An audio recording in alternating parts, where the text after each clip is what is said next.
What is going on, everybody? Welcome to the very first YouTube series of What's on My Deck. This is a series I ran on Instagram now for, a better part of this season. Started doing it. I'm just excited about the energy that's coming from all you and the questions I'm getting and the engagement on it. So we're going to make this thing a YouTube series. What's on my deck? Basically, it's a rundown of what's on my deck at that time monthly. And being I fish a lot of largemouth and smallmouth, I didn't feel like it do justice if I try to put those both together. So what I'll try to do is every month is I'm going to deliver a largemouth segment and a smallmouth segment. And again, just some of the kind of the layout of what we're doing here is this is what's on my deck to help me find some fish. Once I locate fish, say they're in the pads, I might start gearing things down, and have a more of an assortment just for the pads, something to punch with, something to swim in the pads, of course a frog, something like that. But if I'm out deep, then everything's geared out deep. Of course I have more, rods, G Loomis rods, Shimano reels, loaded up here in my rod locker, ready to go for more specific things. But this is what I kind of have on my deck as I bust around all throughout the country looking for bass this time of year. So let's kick it off, man. This is August. We're talking largemouth bass. The first setup I have is a swim jig. Swim jigs are awesome. They're definitely one of my confident baits. I fish them from Florida in the super thick stuff where you need a heavy one and a real heavy setup to get them out, all the way up to the weed lines in northern Minnesota where maybe you have a more finesse presentation. But in this case, I have kind of my all-around setup. This is a 7.2 medium heavy Shimano X Pride. Get used to hearing about this rod because you're going to see it's a do everything. It's a utility rod for me. I can do almost everything with it, and I like it a lot. So that's the rod I'm using for this. It's got a ton of backbone, but at the same time, a lot of times these fish, they come up behind a swim jig, they eat it from the back, and they kick a lot of slack in your line. Catching up with them is a problem. So I do like that medium heavy action, and I like that braid. I can string those fish from a long ways away, but then I have that parabolic rod to help me get them in the boat. Reel's pretty simple. This is a Shimano Corrado K HG. It's a 7-speed. I'm running 40-pound Power Pro SSV2 in Onyx Black to a 17 or 20-pound Seeger and Vizx fluorocarbon leader, and I'm using an FG knot here, so I have quite the leader going, probably at 8, 9, 10 foot leader, something like that. And this is my setup. I'm going to throw this in shallow cover, on weed lines, under docks, through laydowns, anything. It's a versatile. It's the Outcast tackle. This is the heavy cover swim jig, and then I'm just using a Biospawn XL Swim Green Pumpkin 4-inch trailer on the back. I might put a little chartreuse on the tail if I'm around bluegills a lot. If I'm around shad, I might switch this up to a white version, but that's my go-to right there every day. Swim jigging all around the country. Next up, I just started playing with this, and whether it was this bait itself or it was a different buzzbait, this is buzzbait season, and buzzbait seem to get bigger bites. This right here is the Mega Bass Jamaican Boa. I just started throwing it. It's very impressive for a 1/2 ounce bait. It throws a long way. It has a great new clacker on it right here. It's real loud, but for a 1/2 ounce buzzbait, this thing pulls some water, it comes up immediately, and it's got a ton of attraction to it, so I'm kind of excited to play with it. Again, we're talking about a utility rod. This is a Shimano X Pride 7.2 medium heavy rod. I'm using straight 40-pound Power Pro SSV2 Onyx Black line and a Shimano Corrado K. Again, this is an HG, a 7-speed, something slow enough to work the bait, without moving it too fast, be able to get that slow bite, but at the same time, it's quick enough to be able to catch up line and get them in the boat. First impressions with the Mega Bass buzzbait is it's an awesome bait. Hope they come out in a smaller version as well. I'm looking forward to taking the skirt off and maybe trying like a buzz toad or something like that on it too for them big bites. But I'm definitely very impressed. I've never heard a bait that's loud like this. Maybe later in the day, I get away from the buzzbait and I might go to the popper frog, get around cover, get around docks, and again I'm going to use the same exact setup, same braid, 7.2 medium heavy rod, and I'm going to pitch it at targets and stuff and throw a frog. So that would be my setup right next to the swim jig. Next up, you gotta flip heavy cover. As it's the dog days, it's August, these bass either get out deeper or they get deeper into the cover and deeper into the grass, and that's where punching them comes into play. This is honestly, I think, the best punching rod on the market.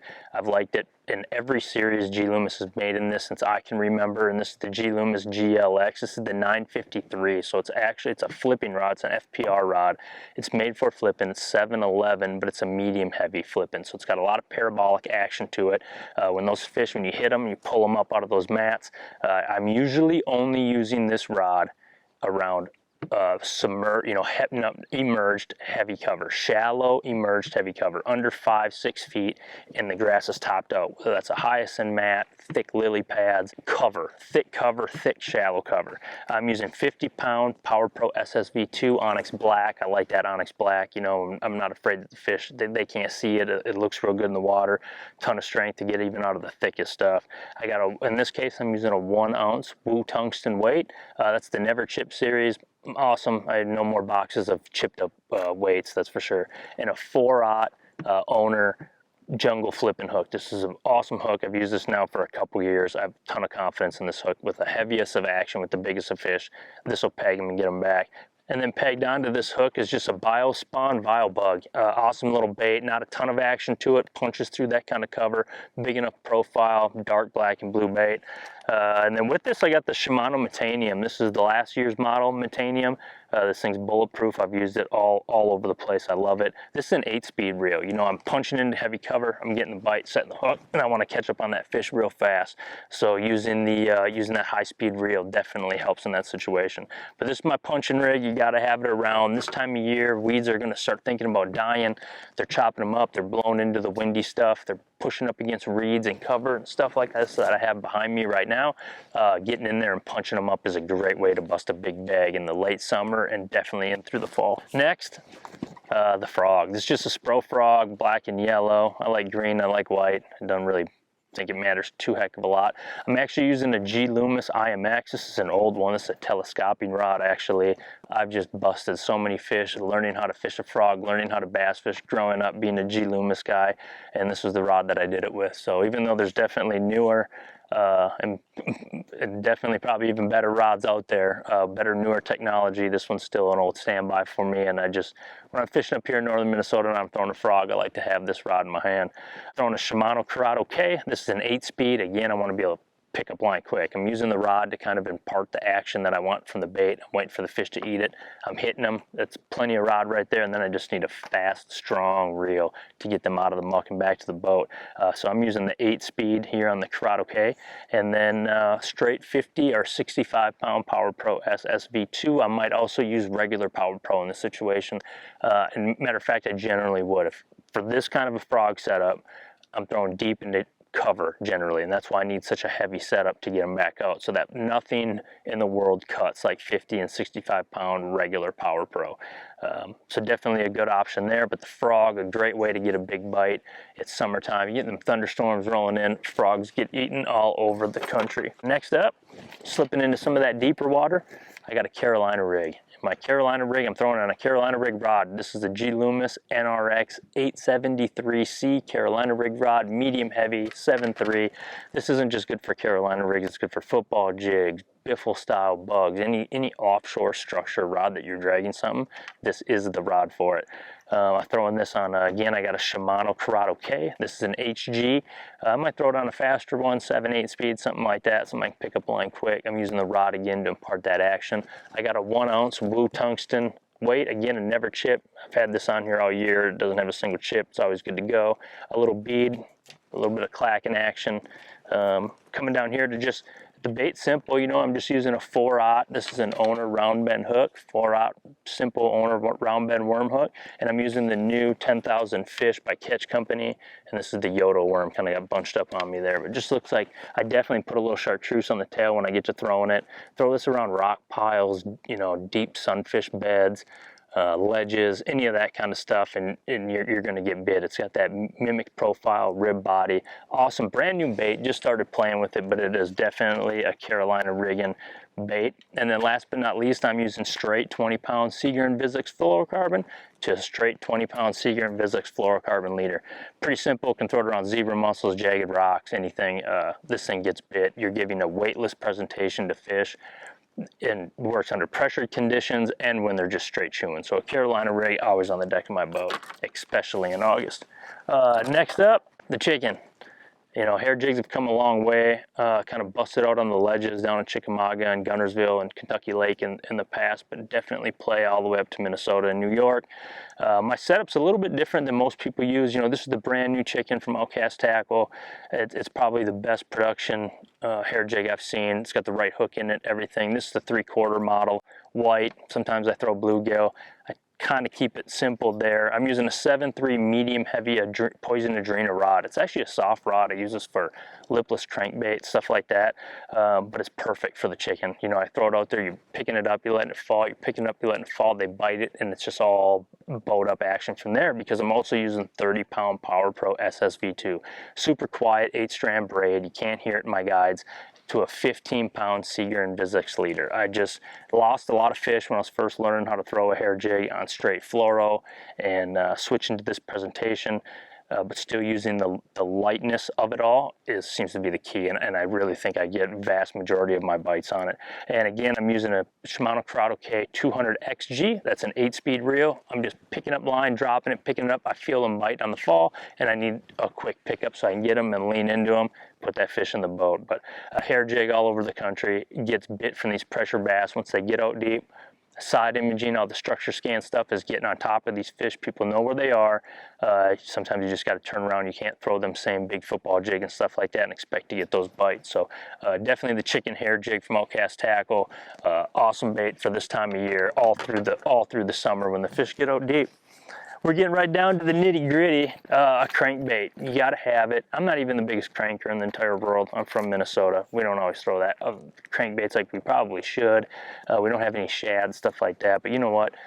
Bass bite a crankbait not all the time because they're hungry. You know, they only eat a couple hours a day, so then they'll search the crankbait down, they'll eat it, they're hungry. But at the same time, this is surprising them. You're throwing a crankbait right in their face. They don't have hands. They turn around, they open their mouth, you catch them. You can actually stimulate the environment and get them biting from there. You got to have one on the deck. I'm throwing a G Loomis IMX Pro. This is a 7.6 medium heavy crankbait series rod. So it's fairly parabolic, a lot of backbone. Biggest thing about a crankbait, I need to cast it a long way, and this rod will help me do that, especially when you pair it with the Shimano Corrado K. This is a 200, so now I'm using a 6-speed.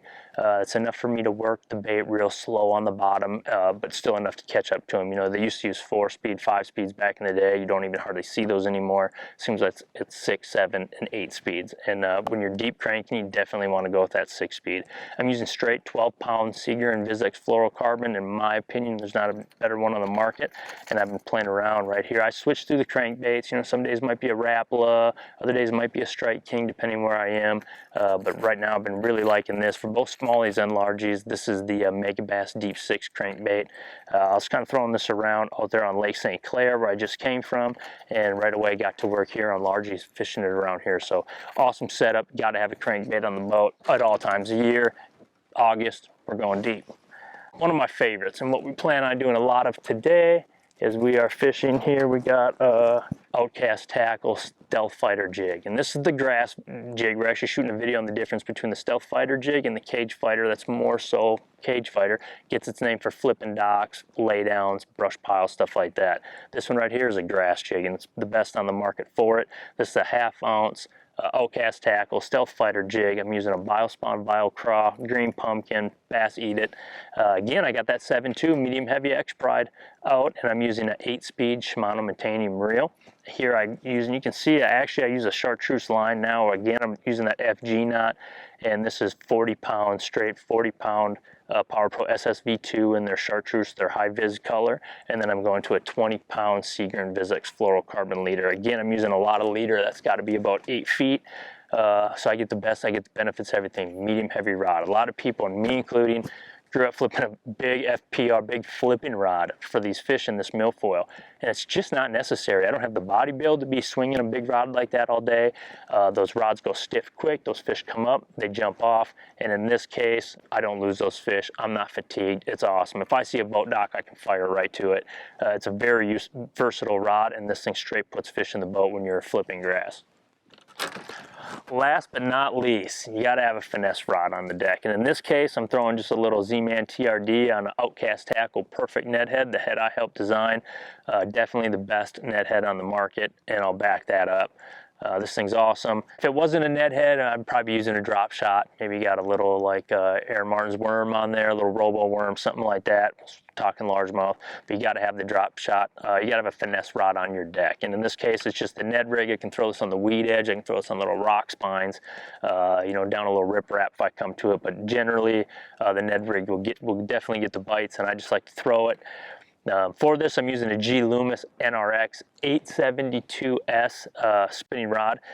My favorite, hands down, versatile. If I could only take one, this would be the one I would use for everything. This is the 872. That's 7.3, and it's an extra fast medium action.